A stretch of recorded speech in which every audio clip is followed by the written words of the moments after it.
Welcome to Markets Now. I'm Michelle Rook with Dave Chatterton of Strategic Farm Marketing. We had a higher day in corn, soybeans, and cattle on Thursday, lower in the rest of the complex. Okay, Dave, let's start off talking about corn.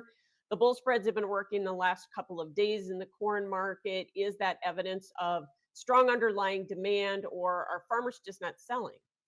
Yeah, Michelle, I think it's actually both. I mean, if you look at what's happened here, if we go back, earlier in the week, we look at the export data, or excuse me, the ethanol data from Wednesday, we look at the export data and sales data on Thursday.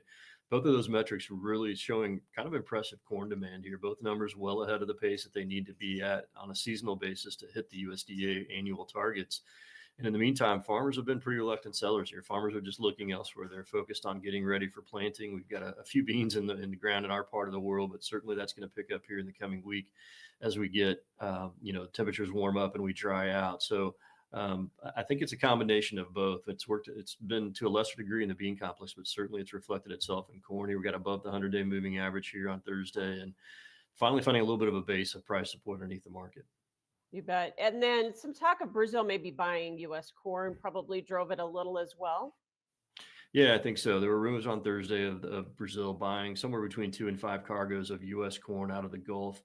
No confirmation of that to date, but I think the math of it makes sense. If you look at where we're at right now and you back off the values, 5 values out of the Gulf calculate about $7 a ton cheaper into northern Brazil than what they can originate out of Argentina, Michelle. And in doing so, we know that there's been a shortage of corn in Brazil here. They're about halfway through their first corn harvest, so as that moves on and goes, we'll probably close that window, and that arbitrage will close up rather quickly. But wouldn't be surprised to see a little bit of spot business done in that regard here in the short term. Yeah, with 2-year highs in Brazilian corn prices, that certainly makes sense. Okay, so the funds, they're only buying in the May corn contract right now, huh? Yeah, I think so. Look, it's been a limited risk on type of environment. Most people with the end of the month, the end of the quarter coming up here rather quickly. Also, the March USDA stocks and acreage report followed rather quickly by that April 2nd date for the Trump reciprocal tariff deadline or to be announced.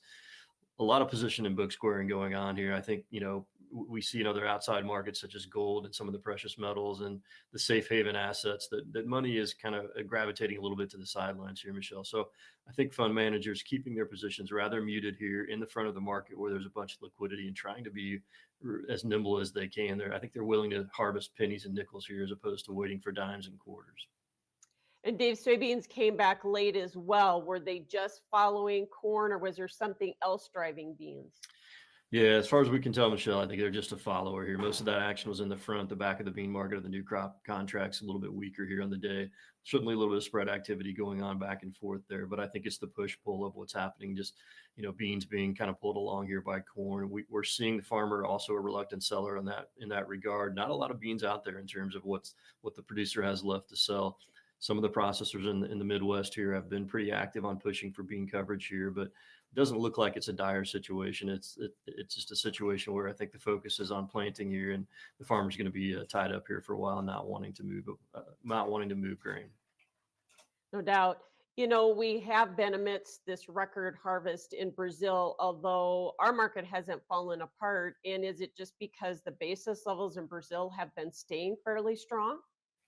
Yeah, it's an interesting situation. Those basis levels or those FOB offers in Brazil have stayed higher for longer than I think most analysts had expected with the talk of this record crop. And so it's an interesting situation. If you look at what Brazil has shipped year to date or marketing year to date, they're actually a fairly good chunk behind where they were at this time last year. And if you look at their vessel lineup, it's got a quite a bit bigger than where it was at this point a year ago. So they've got some work to do. And the question is, are they going to be able to do that? I think it feeds the narrative that potentially that Brazilian crop wasn't quite as big as what was anticipated.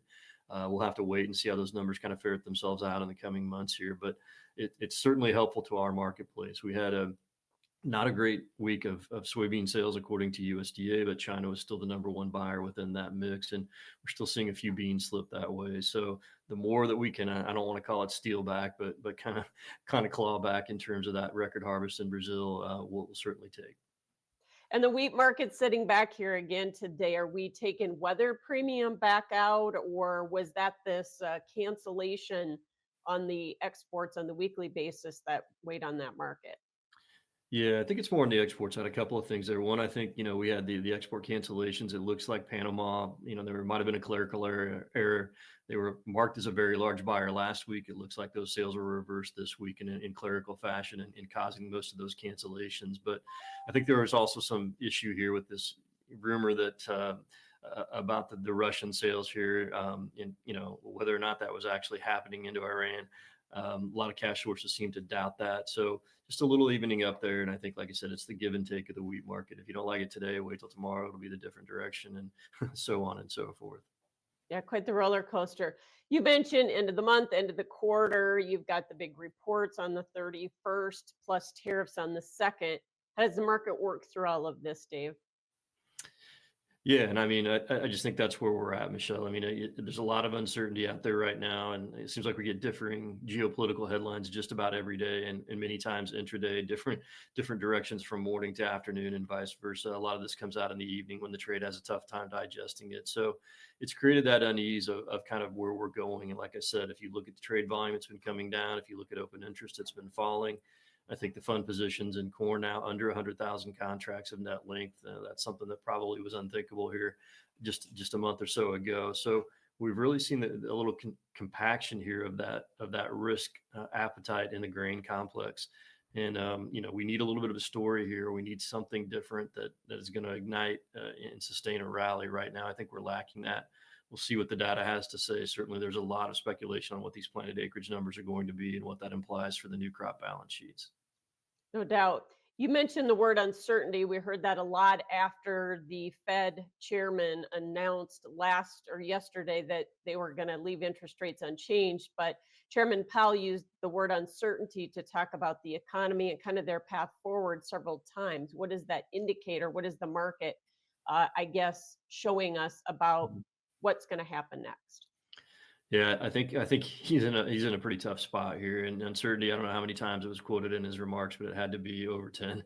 And when you look forward, I think he's trying to paint one picture. That's the political picture that wants to be painted. That the Fed's going to stick to the narrative of a couple of additional rate cuts here yet in 2025. I think when you look at what the market is trying to tell you by gold going to all-time highs, by what the equity markets are doing, by what the bond markets are doing, that's simply not the case, and that the economy may be, inflation is a concern here, particularly with this tariff talk and the way that it's ramping up.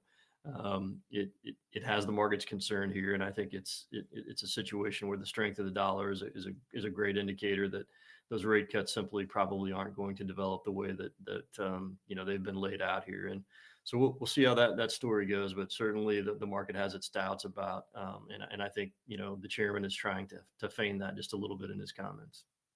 One market that doesn't seem like it cares or has been able to shake it all off has been this cattle market, new contract highs again, and many of the live and all the feeder cattle futures again. How much higher do we project to? Because we're kind of in rarefied air here now, aren't we?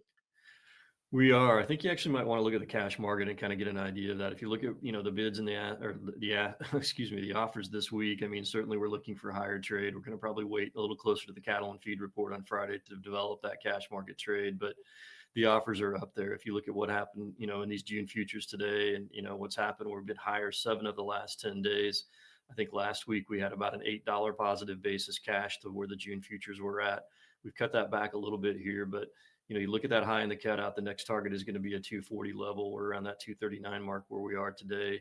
Same thing for the cash high in cattle. It came in June of last year. It might be a little front loaded here earlier this year, but it looks like we're working towards that mark. And I think you want to, when we see these cash markets, and particularly that wholesale cutout market start to fall, it's going to be a sign of caution here in the complex for the beef. But so far, the technical performance in futures has been rather strong. No sign of reversal here in the technicals as yet. And so we're still searching for that high.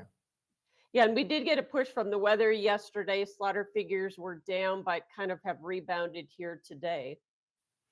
Yeah, 96,000 on Wednesday. I think 114 or 15,000 on Thursday. We're going to have some work to do here on Friday and Saturday to kind of get our weekly numbers where they need to be. But coming up short, that certainly helped support that cutout in a $6 plus move yesterday. Going to be a little bit supportive here, I think, through the remainder of the week.